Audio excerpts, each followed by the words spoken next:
এক সুন্দর সকালে জঙ্গলে পাখিরা গান গাইছে, বানররা গাছে লাফাচ্ছে।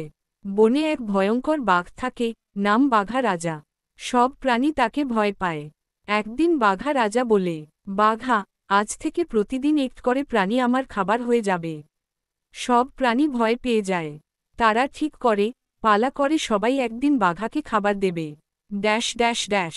অংশ 2, ছাগলের পালা। সময় 4 মিনিট। কিছুদিন পরে পালা আসে ছাগলমণির। ছাগলমণি বুদ্ধিমান আর হাসি খুশি।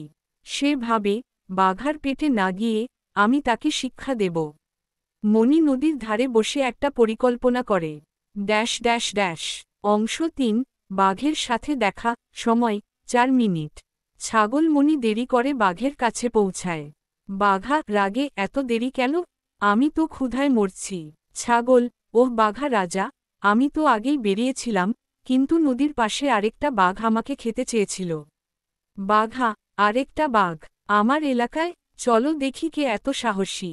Dash dash dash. অংশ 4, পানির বাঘ। সময় 4 মিনিট। ছাগলমণি বাঘাকে নিয়ে যায় নদীর ধারে। সে বলে, এই নদীর পানিতে ওই বাঘটা লুকিয়ে আছে। বাঘ পানি দেখে নিজের প্রতিবিম্ব দেখে ফেলে। ভাবল, ওই যে, আমার মতোই এক বাঘ। বাঘ গর্জন করতেই প্রতিফলনেও গর্জন শোনা যায়। বাঘ রেগে গিয়ে পানিতে ঝাঁপ দেয়।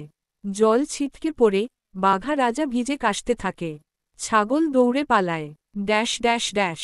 অংশ 5, বনের হাসি। সময় 3 মিনিট। বাঘা রাজা ভিজে লজ্জায় বনে ফিরে আসে। সব প্রাণী হাসতে থাকে। ছাগলমণি সবাইকে বলে, বুদ্ধি থাকলে বাঘকেও হারানো যায়। বাঘ এরপর আর কারো ক্ষতি করে না। Dash dash dash. অংশ 6, শিক্ষা ও সমাপ্তি। সময় 2 মিনিট। বনে আবার